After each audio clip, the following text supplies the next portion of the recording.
Y bueno, queridos amigos, hoy aquí estamos en la librería Monsiváis, que pues precisamente estamos haciendo un programa especial para todos ustedes. El tema obviamente del Día de Muertos. Estamos aquí con lo que es una ofrenda precisamente tradicional, la ofrenda que tiene los 7 niveles, precisamente dedicada a este gran escritor, a este gran filósofo, a esta gran persona que también dio mucho a la literatura aquí en México, y también un cronista que ya mucha gente conoce. Él es Carlos Monsiváis, y precisamente hoy vamos a dedicar este programa del MD Gourmet a él, que estamos aquí en una casa ya del año 1500, 1600, y precisamente que está a un costado de lo que es la Alameda Central aquí de Saltillo. Para mí es un placer hacer el programa para todos ustedes. Esto es el MD Gourmet, soy el chef Carlos Bucio, y vamos a conocer todo lo relacionado con la gastronomía y precisamente con esta parte que hoy nos une, lo que es el Día de Muertos, el 2 de noviembre. Bienvenidos al MD Gourmet. Nos vemos.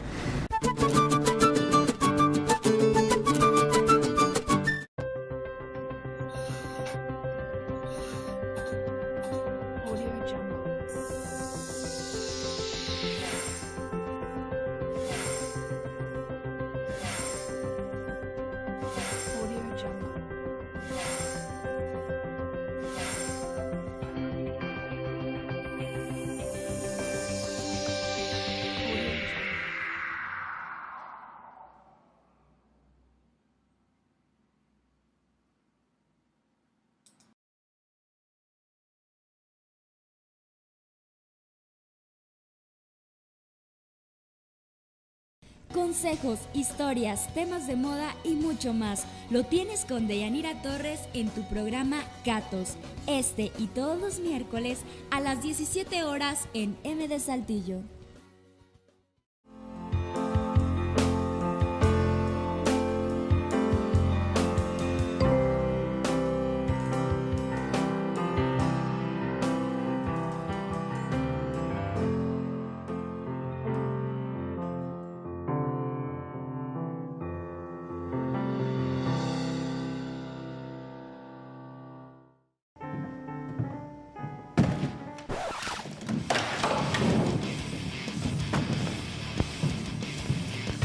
Te hace falta ver más Colapso Rock.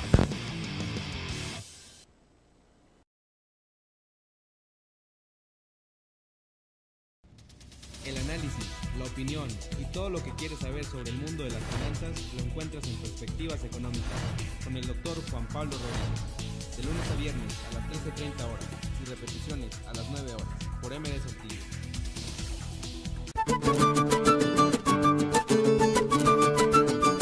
Bueno, queridos amigos, estamos ya de regreso aquí en el MD Gourmet. Para mí es un placer tener aquí al chef Willy González, que hoy precisamente nos va a explicar. Chef, nos vas a explicar de qué trata todo lo que es un altar de muertos, y la verdad es importante que también la gente conozca el porqué de las cosas, el porqué de un altar y por qué en México tenemos tan bonitas tradiciones. Así es, chef, gracias por invitarme. Es un placer enorme estar contigo nuevamente. Y claro que sí, aquí en el norte de México no estamos tan acostumbrados a este tipo de tradiciones, pero estamos buscando, tú y otros más, junto con nosotros, tratar de rescatar esas tradiciones. Es un placer para mí enorme explicarles a tu público y a nuestro público estos simbolismos que vamos viendo a través del altar de muertos u ofrenda de muertos, dependiendo de donde sea, de donde sea en el país de donde se está montando. En este caso tratamos de hacer un sincretismo de varias tradiciones del país.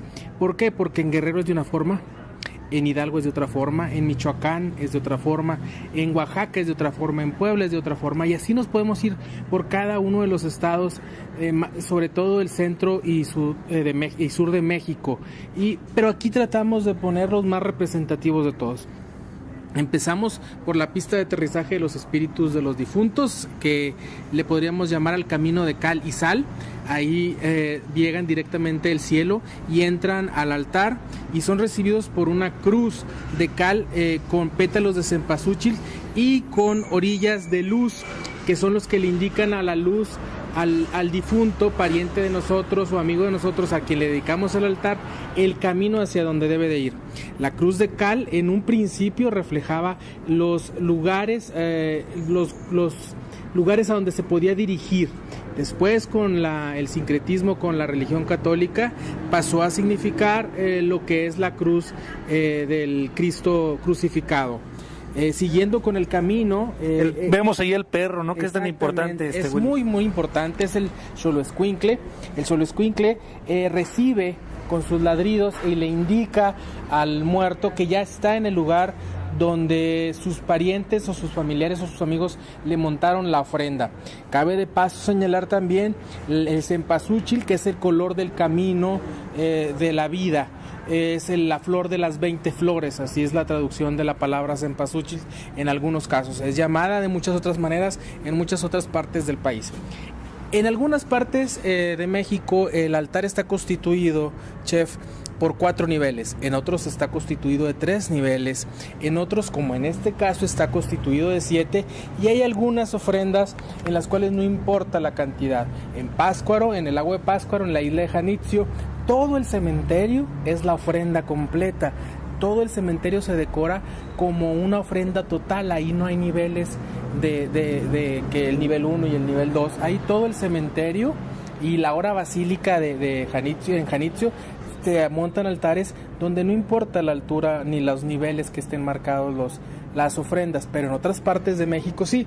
En este caso en específico está dedicado a uno de nuestros más célebres escritores mexicanos, que es don Carlos Monsiváis, que nos preside aquí en la librería que lleva su nombre y que nos hizo el favor de prestarnos el espacio y cómodamente para nosotros nos brindan esta área donde montarle y honrarlo como escritor.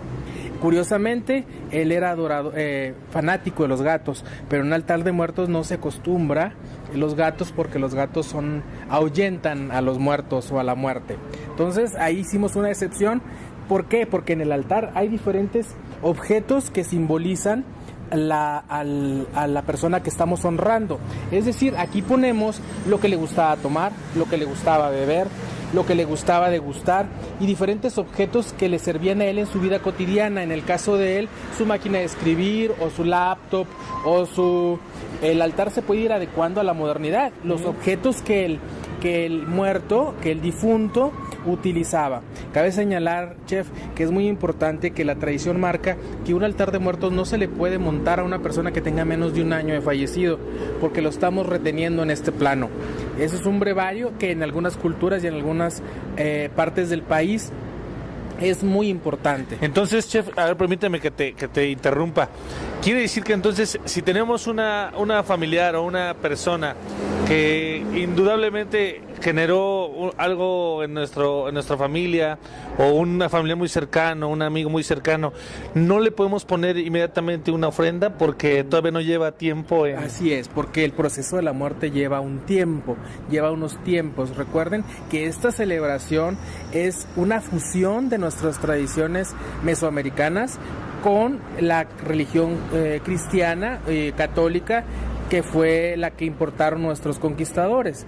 Entonces, de la unión de esas dos culturas, las mesoamericanas, que eran muchas, no nada más era la azteca, que quede claro. En la Mesoamérica no nada más eran los aztecas, había muchísimas tribus que formaban parte de esta información de la Mesoamérica, muchísimas tribus. Hay algunas que ni los nombres conocemos de ellas, que eran tan antiguas. Estamos hablando de 3,000 años de historia, en el cual venimos acarreando la historia del Mictlán, la diosa de la muerte, el señor de los infiernos, de lo que ahora conocemos como infiernos, pero era el señor del Mictlán, donde residían los muertos. Entonces ellos bajan a este plano, se identifican con su familia. También está el copal, que es nuestro incienso. El incienso es de origen hindú, del Medio Oriente, pero el copal era nuestro. Es una especie de resina de un arbusto que se da en Mesoamérica. Lo más parecido visualmente que te puedo decir que es el ámbar, con el que nos hacemos dijes. Visualmente es muy parecido. Y se funde con la misma brasa. Así es, se funde carbón, con la brasa. Y los mesoamericanos lo combinaban con diferentes sales, con diferentes minerales o con diferentes sustancias para que tuvieran diferentes aromas. La esencia. Con cáscara de calabaza, con semilla de calabaza. Cabe recalcar que antes el carbón de la época prehispánica eran los olotes. Eran los olotes. Que precisamente provienen de nuestra raíz, que es el maíz. Así es, exactamente. El maíz, por los antiguos habitantes de la Mesoamérica, era utilizado en su totalidad. La planta era utilizada como forraje para algunos tipos de fertilizante que se utilizaban en la milpa. El maíz, obviamente, que nos servía a nosotros, pero hasta el maíz podrido. El maíz invadido por el hongo maravilloso del huitlacoche era aprovechado. Para nosotros es una bendición culinaria para México el huitlacoche, porque hasta los maíces que estaban podridos, por llamarles de alguna manera, invadidos por este hongo, eran consumidos por nuestros antepasados. Entonces, siguiendo con el altar, ellos suben. El primer nivel tiene un vaso de agua. Es el vaso de agua, es el vaso de la purificación. No todas las culturas tienen el vaso de agua. En algunos casos se cambia por sal. Puede ser sal o agua o los dos. Okay. Y la luz, una luz central, que en este caso es esa veladora que tenemos ahí. El siguiente nivel, estamos hablando del área donde se muestra el pan. El pan implica el círculo de la vida. Es un círculo. Si ustedes se fijan, el pan es un círculo que es un principio y fin. Estas protuberancias o estas partes de masa que nosotros vemos son los huesos de las piernas y los brazos, la tibia, el peroné, el fémur y todas esas. Y esta bolita es el cráneo. Es el cráneo del supuesto cadáver o del supuesto esqueleto. Eso es lo que representa. La cobertura puede ser de azúcar glass, sin cobertura, enharinado, como algunos bolillos aquí en el norte de México, que es como con una especie de harinita. Llegan a variar entre cada zona, ¿verdad? Ajonjolí, piloncillo, hay infinidad, pero básicamente la receta de este pan es una receta básica de una masa briochada. Ahí consulten más o menos a qué me estoy refiriendo. Es una masa a base de levadura y mantequilla. Y pues la cobertura puede ser muchísimas. Hay unas que son teñidas de rojo, de rosa. Con las azúcares que están ya preparadas, ¿no? Azúcares pintadas. Esto viene de la antigua Mesoamérica, donde consumían una gracia de pan, por llamarle de alguna manera, que estaba constituida por alegría y amaranto, revuelta, mezclada con miel de avispa. Entonces eran unos molotes que simbolizaban un corazón, el cual, se oye muy grotesco esto que voy a decir, pero es la realidad. Al momento de extraer el corazón de los sacrificados, partían en varias partes este corazón, nunca más de 4. Y era repartido entre los sumos sacerdotes y el emperador, los cuales al comer el corazón estaban comiendo la fortaleza física de la persona, y al beber su sangre estaban bebiendo su espíritu guerrero. Entonces, como no alcanzaba mucho corazón para mucha gente, chopeaban esas, por llamarle de alguna manera chopear, ese movimiento que hacemos nosotros con el chocolatito, con algún la bolita esa de amaranto y miel de avispa, la chopeaban en la sangre del guerrero y lo comían como parte del ritual para su fortalecimiento, porque se creía que adquirían la fuerza del sacrificado, que en este caso eran los mejores guerreros de las tribus que ellos invadían. Entonces, hay que ver, Chef, que con la perspectiva actual, hay que ver nuestra cultura y nuestras tradiciones no con la perspectiva de a la hora, sino con la perspectiva histórica. No hay que verlo como lo vieron los españoles en su momento, que decían que eran unos bestias. Yo no estoy de acuerdo con el sacrificio, obviamente que no, pero ellos veían el sacrificado en sí, aquel que se sabía sacrificado hasta cierto punto.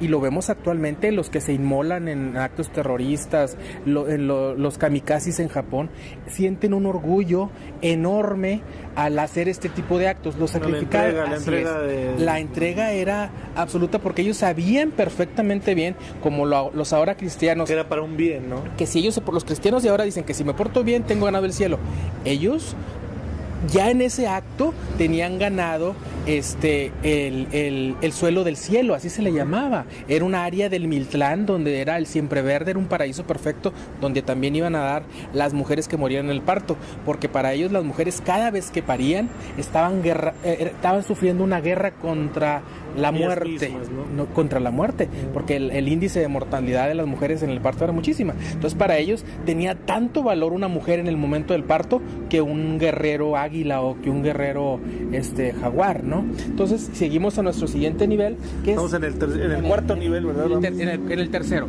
El primero es el suelo, donde está el suelo escuincle, que los recibe con sus ladridos. El segundo, donde está el método de purificación, el agua o la sal. Después sigue el pan, múltiples formas, así es, ¿verdad? y luego sigue la comida. Es aquí donde preparan nuestras grandes cocineras grandes platillos. Ahí trajeron un molito, vemos arroz, vemos lo que más le gustaba. Están cubiertos porque estamos a la intemperie, pero estamos hablando de arroz, estamos hablando de mole, estamos hablando de lo que le gustaba al difunto. Lo que a esta persona le gustaba, era lo que se le preparaba: mole, arroz, chilaquiles, pipián, carne asada, carnitas, ¿no? Chiles rellenos, lo que al difunto se le quería. Obviamente hay altares que se dedican a familias completas, donde se pone el papá, la mamá y todos los hermanos. Entonces es un fiestón, ¿no? Lo que se pone de comida, y es el nivel más amplio porque hay cacerolas, porque esas cacerolas van después a los anafres, van después a los fuegos, se calientan y son consumidos por los miembros de la familia. Incluso hasta también vemos lo que le gustaba en el tema, pues esa es la parte del gusto que a todos nos da, ¿no? Que para brincar al siguiente nivel, que estamos hablando ya del quinto nivel, ya viene, aquí va el santo o los animales de la devoción que el difunto, en este caso eran gatos, pero no podemos poner gatos en el altar. Sí podríamos, francamente sí podríamos, pero quisimos hacerlo lo más tradicional posible. Pusimos otro perrito, otro cholo escuincle. En esta parte, para brincar al siguiente nivel, ya podía brindar y tomar lo que más le gustaba: pulque, tequila, mezcal, atole, el café, ¿no? Café, té, infusión de manzanilla, lo que es licuado de plátano, licuado de piña, un agua de papaya, un buen pulque y leche, lo que fuera. Bebía y ya estaba preparado para el siguiente nivel, que es el nivel de las calaveritas y de aquí tenemos unas calaveras maravillosas adornadas con flores de barro negro de Oaxaca. Vean qué belleza. Al rato, si puedes dar una toma de lo cercano, que es un trabajo mexicano maravilloso. Los platos también. Es el contexto o la conexión de los huesos.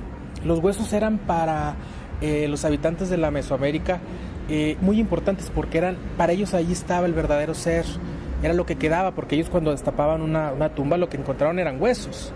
Entonces para ellos representaban lo que verdaderamente era el ser. Por eso la maravilla de los Zompantli, ¿no? Los Zompantli, esas paredes llenas de calaveras, de piedra, que déjame decirte que en su origen eran calaveras de veras.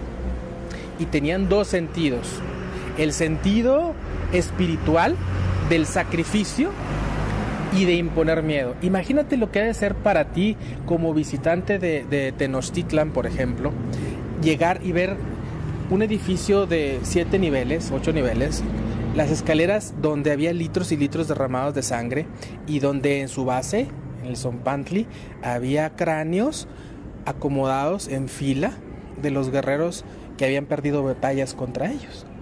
Entonces, para ti como guerrero, muchas de las veces, y se dice actualmente, que la más fácil de las victorias es la victoria del miedo. Los aztecas, en este caso, eran muy fuertes en ese aspecto. Muchos de los pueblos se rendían simplemente por el miedo que se les tenía a este tipo de rituales. Insisto, chef, y les pido a tu público, a nuestro público, que por favor tomen esta historia con la perspectiva tradicional e histórica. No la vean con la perspectiva actual con la que vemos a nuestros semejantes. Son valores muy diferentes. No estoy diciendo que estaban en lo correcto, pero tampoco acepto que digan que están equivocados, porque era otra cultura, eran otros tiempos, claro. Era otra civilización. Incluso lo estamos viviendo ahora, ¿no? Un duelo entre el Halloween y entre el Día de Muertos, que tú bien ahorita los acabas de decir. La diferencia entre uno y otro es que nosotros nos reímos, disfrutamos de la muerte. Claro. Fíjate que la diferencia entre el Halloween y el Día de Muertos mexicano no es tanta, es mucho menos. Ellos se están riendo de otra cosa, pero al final de cuentas es una burla de los monstruos que a veces tenemos adentro de nosotros. Esta es una fusión celta. En Estados Unidos es una tradición celta que se asimila también de una manera cristiana y se hace un Halloween, procede de unas palabras de Hollow y algunas otras palabras y el tiempo pasa y degeneró en Halloween y es una burla también. Ese dime y direte y de que si los Halloween y que el Día de Muertos, yo no lo veo tanto pleito porque son fechas completamente diferentes y son diversiones muy diferentes. En una nos burlamos de la muerte, convivimos con nuestras tradiciones, convivimos con nuestra cultura, convivimos con lo que somos. Lo que somos para mí es muy importante, pero yo no puedo hablar de que no puedo permitir otras culturas, siendo que esto es el sincretismo de muchas culturas. El pan es de un maíz de origen europeo. ¿Estás de acuerdo? El piloncillo tan tradicional en nuestra calabaza en tacha, en nuestros camotes, es azúcar de cañas de origen hindú. Nuestros atoles están condimentados con caña, con clavo, que son de origen del Medio Oriente. Que a eso venía Colón. Colón no venía a México ni a las Américas, mucho menos. Colón quería llegar a las Indias para conseguir esas especies, pero se encontró riquezas mayores: oro, plata, piedras preciosas, gemas, jade, turquesas, infinidad de cosas, ¿no? Entonces tenemos esa parte de no permitir.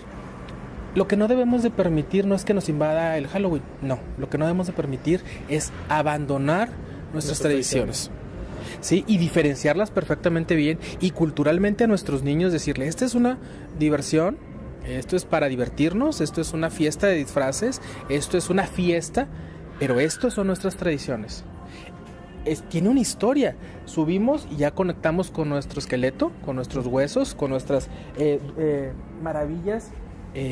maravillosas calaveritas de alfeñique, ¿no? ¿Yo qué te puedo decir si tú eres de la tierra del alfeñique? Tú eres de la tierra donde se honra. Estamos hablando de Toluca, mis estimados oyentes. Saludo ya a toda la raza de a Toluca. La maravillosa tierra de la comida increíble, donde he comido los mejores pambazos del mundo. Hasta me saboreé.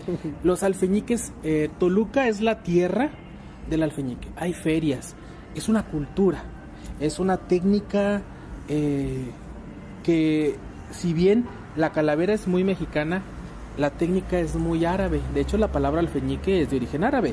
Entonces, imagínense si no permitimos cierta introducción y cierto coqueteo con otras culturas, si desde nuestras raíces el alfeñique, su raíz etimológica es árabe, importada en España, los españoles la trajeron con nosotros, y el azúcar no es de nosotros.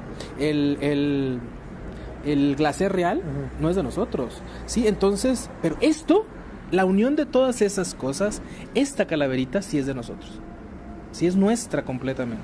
Entonces, esa parte del coqueteo y el devaneo con otras culturas y otras variantes es válida, mientras no nos corrompan nuestras tradiciones y sobre todo mientras no las perdamos. Willy, y algo que también mencionas, aparte de la calaverita del dulce, ya vemos variantes en chocolate, vemos variantes en chocolate amargo, en de leche, y también vemos unas que también hoy en día son una presea, porque adoptamos lo que es la alegría. Sí, claro. Dulce mexicano, la palanqueta también de cacahuate, hoy hecha en calaverita. En calaverita. Y deja tú, vemos la alegría como una cosa exótica. Y la alegría es más mexicana, no nada más, es tan mexicana como el chile, como el maíz. La alegría es el amaranto, es una semilla maravillosa, altamente nutritiva, con propiedades enormes, con mucha capacidad de manejo. Se pueden hacer harinas, se pueden hacer, la misma semilla tostada puede producir, si observamos el amaranto en su microscopio, su tamaño mínimo, es una palomita de maíz. Es reventado, es una semillita pequeña reventada, hecha una esferita maravillosa. Si tú ves el amaranto en un microscopio, ves puras palomitas de maíz como las del cine, pero en pequeñito. Entonces es una maravilla. Estas revueltas con piloncillo, estas revueltas con miel de abeja, con cacao, en un jarabe de agave, por ejemplo, es maravilloso. Entonces, como te digo, el devaneo y el coqueteo son permitidos, la intrusión no. O sea, ese pleito, hasta cierto punto yo estoy partícipe de ese pleito, pero al mismo tiempo digo, ¿cómo me puedo pelear con extranjerismo si yo estoy viendo que parte de nuestras tradiciones fue esa mezcla maravillosa? Porque México es un crisol de civilizaciones, como lo es el mundo. En México simplemente en nuestras regiones tenemos tlaxcaltecas, tenemos judíos, tenemos negros, tenemos musulmanes, tenemos árabes, tenemos chinos, tenemos sioux, tenemos españoles, y eso todo está reflejado aquí. Después, en el siguiente nivel, están las flores y los aromas. Aquí se ponen frutas, en este nivel se le da más importancia en algunas partes de México, porque volvemos a lo mismo. Cada región tiene. Aquí tratamos de hacer un sincretismo y un resumen de todas estas las esencias, el perfume. Así es, el perfume, las flores, que son los que le dan vida a esto. Si te fijas, todo está cocinado, preparado, pero lo único realmente vivo en sí son los cempasúchil, y en este caso los maravillosos crisantemos blancos, que el blanco significa el cielo. Aquí lo único que nos faltó fue las flores moradas, que en este caso son las patas de león. Las patas de león simbolizan el luto, pero o las terciopelos que tanto se conocen. Terciopelo, la siempre viva también le dicen, porque secas permanecen frescas por mucho tiempo. Entonces eso es maravilloso. Nos faltó por un solo y sencilla razón, un secretito. El señor que está aquí, no se lo digan a nadie, pero era ateo.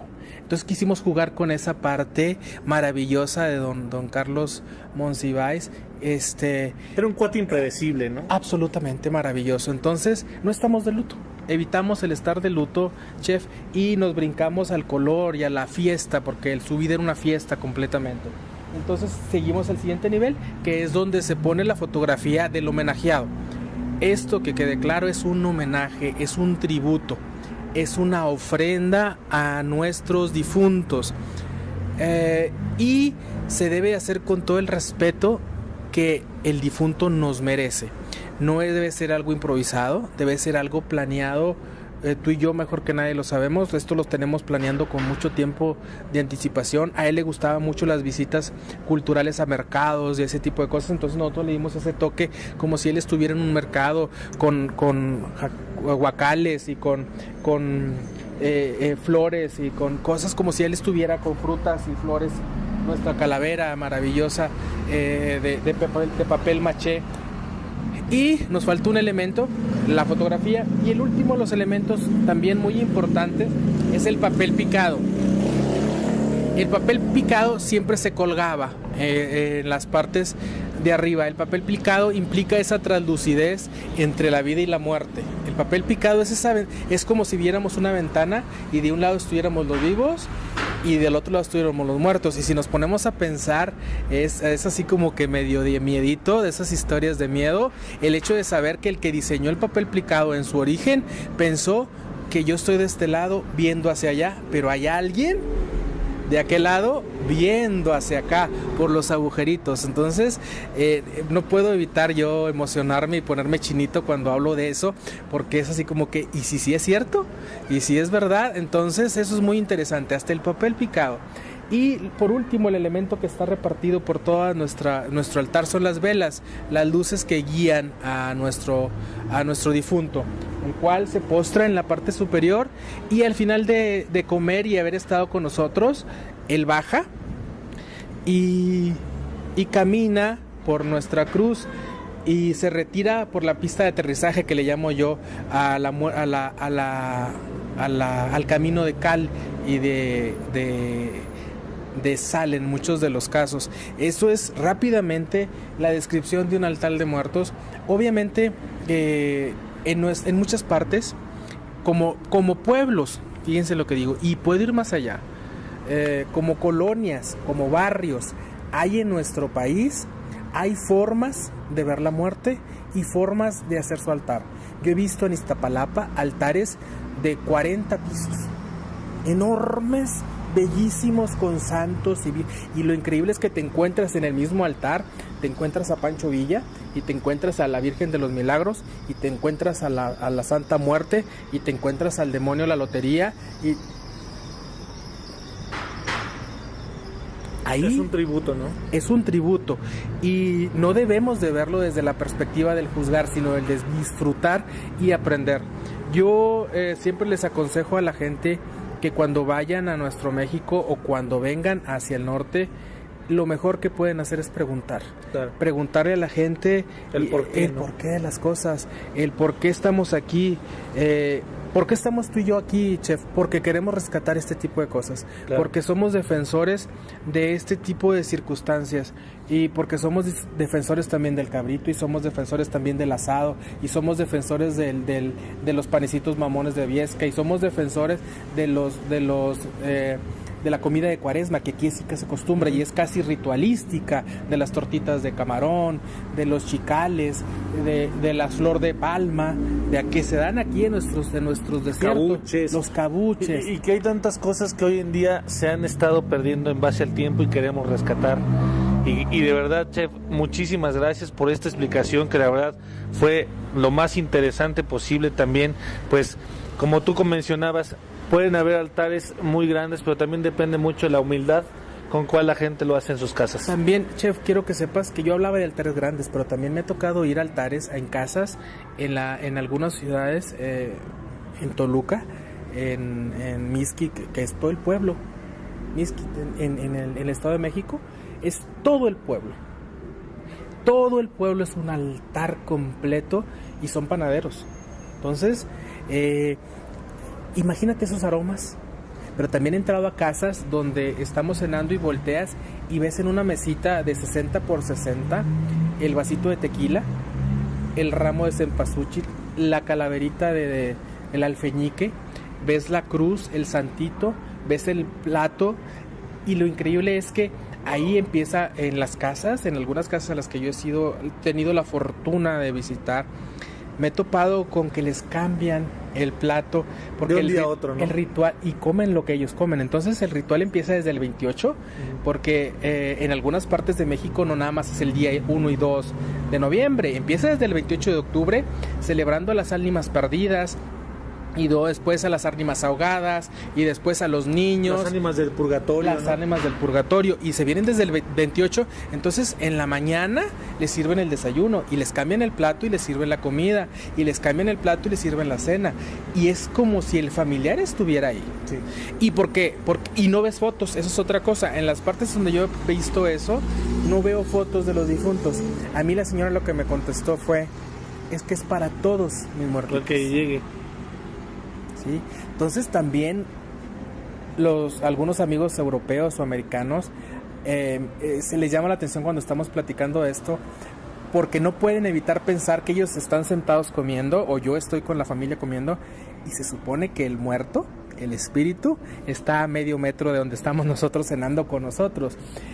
Y esa parte del convivir con la muerte, de convivir con los muertos, con los espíritus, nos enaltece, porque nos hace muy fuertes. Por eso somos muy fuertes y muy solidarios en eventos catastróficos, porque somos muy arriesgados, porque no le tenemos miedo a la muerte. Por eso nos gusta la tauromaquia, por eso nos gusta ese tipo de suertes que en algunos casos, y no generalizo, que quede claro, pero en algunos casos son de alto riesgo, como la charrería y esas cosas, porque la muerte es parte de nuestro cotidiano, es parte de nuestro vivir, es parte de nuestro entorno diario.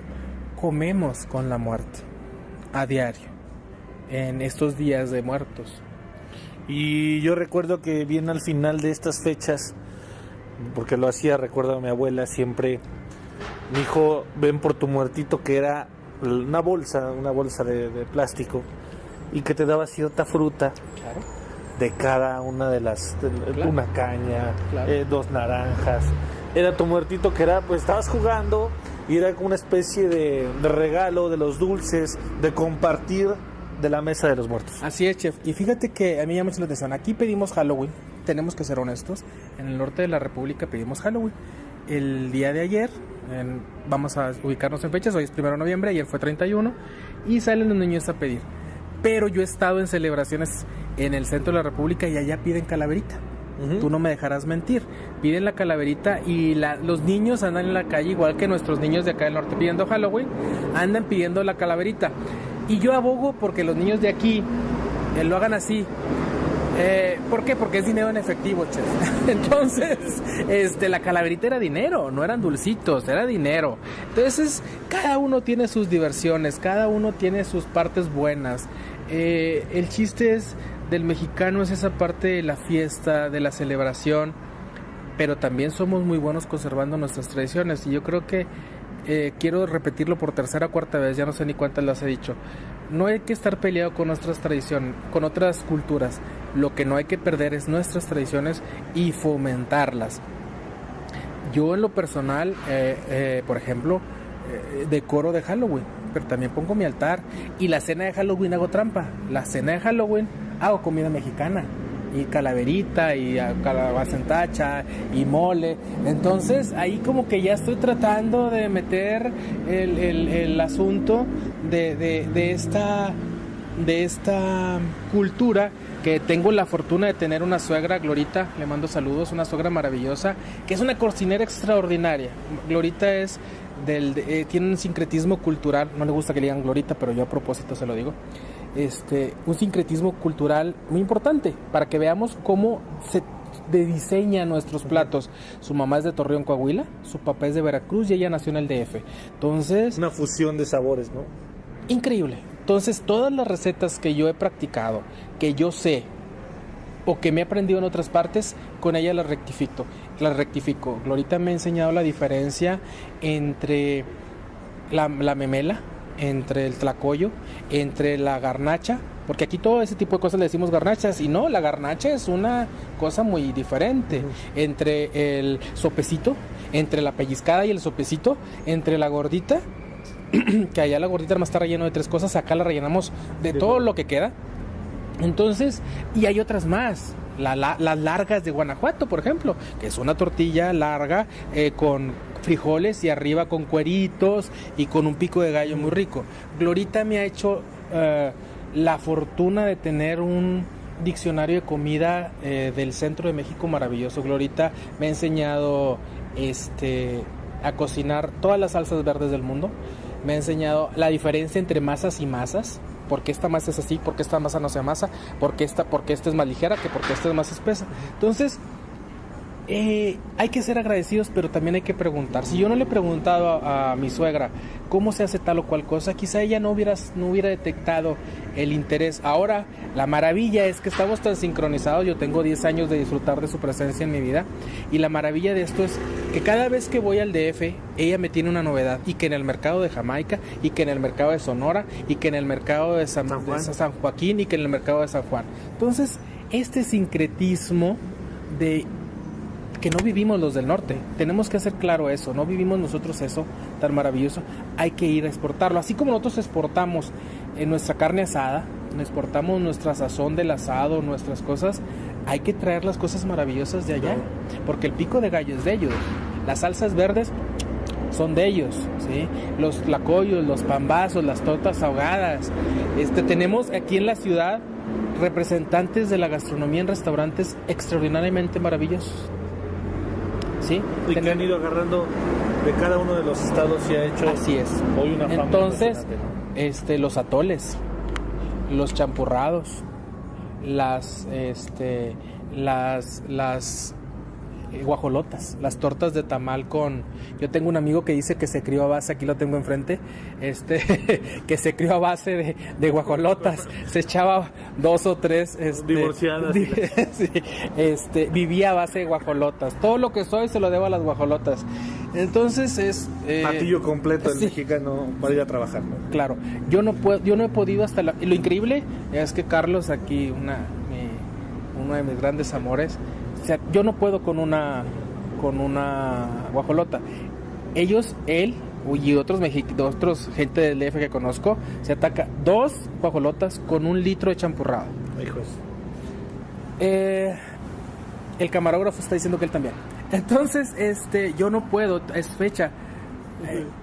Y deja tú, después quieren ir, comen, desayunan eso, y en la comida se echan unas enchiladas, o se echan un pambazo, o se echan, no sé, unas clayudas. Y es que es un plato completo, ¿no, Willy? De la época pues obviamente del trabajador, de lo que ya nos hace como mexicanos, y que hoy de verdad mucha gente pues busca este tipo de platillos porque a veces es muy económico al bolsillo, y segundo, duras hasta las 2, 3 de la tarde que ya llegas a tu casa con cierto número de hambre. Así es, pero eso es México y eso lo vemos reflejado aquí. Eso lo vemos aquí en nuestros platillos, ¿sí? Porque no hay nada mejor que represente el sincretismo que estamos viendo aquí. Pero una manera más sencilla de verlo es el trigo en el bolillo y el maíz en el tamal. Y adentro del tamal estamos viendo el puerco, también europeo, con chile colorado a nosotros, que estamos tomando con un vaso de champurrado, que es chocolate mexicano, con maíz mexicano, con leche europea, con azúcar europea, en algunos casos piloncillo, pero también europeo, con canela de la India, con clavo de la India. ¿No es un deleite comer eso? Sí, es maravilloso. Y estamos comiendo comida fusión de hace miles de años. Estamos hablando de 3,000 años de cultura, ¿sí? De cultura gastronómica en México, ¿sí? Desde los primeros orígenes del maíz, desde las primeras bayas conocidas del tomate, que se originaron en el Perú, pero que aquí en México se domesticaron. Una torta con aguacate. El aguacate es mexicano, de Puebla. De ahí esa parte de Puebla se han descubierto los primeros vestigios del aguacate. Ahí les encargo que busquen el diccionario qué significa aguacate. Es mexicano y no hay nada más maravilloso que una torta de aguacate. Pero el bolillo es europeo. ¿Quién iba a decir que se iban a juntar estas dos partes? Y aparte se iban a amar tan profundamente, un maridaje perfecto, che. La mezcla perfecta. De hace siglos de años. Y la mezcla perfecta, siempre tenerte pues platicando este tipo de temas que a ti te apasionan, mi querido Willy. Sí, señor. Y que hoy en día te agradezco aquí al MD Gourmet también que hayas podido darles una explicación a toda la gente que nos ve en esta red social, y también pues ya el tema electrónico, tú sabes que ha crecido bastante. Así es, pues señor. bueno, señores, el chef Willy, que nos dio una cátedra fundamental de lo que es nuestra ofrenda, nuestras tradiciones, y precisamente nuestro México, que hoy en día estamos muy orgullosos de estar festejando hoy, pues a todas las almas, y precisamente agradezco que vamos a ir a un corte. Willy, ¿algo que quieras agregar? Nada más, feliz Día de Muertos a todos. Muchísimas gracias y volvemos aquí en el MD Gourmet.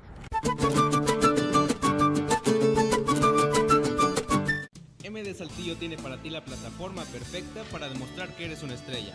Martes de Talentos, conducido por Adrián Valdés. A las 19 horas, sintoniza y descubre a los ídolos del futuro. Quien no conoce su historia está condenado a repetirla. La hora de la verdad, con el pastor Billy. Todos los lunes a las 19 horas por mdsaltillo.tv.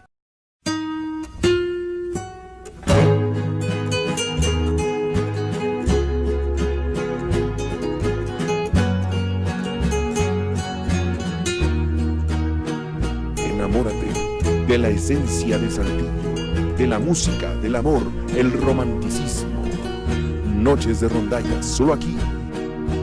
Mientras el sol iba muriendo lento, lento, yo me perdía. Prendamex, garantía en joyas, electrodomésticos y autos. Plazo de 1 a 3 meses. Ven y visítanos, Periférico Luis Echeverría 1474, Plaza La Nogalera.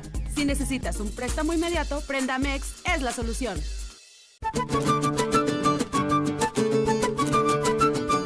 Y bueno, queridos amigos, estamos aquí con el chef Hugo Munguía, que nos va a platicar acerca de este movimiento que hoy están aquí festejando la Unión de Cocineros del Desierto.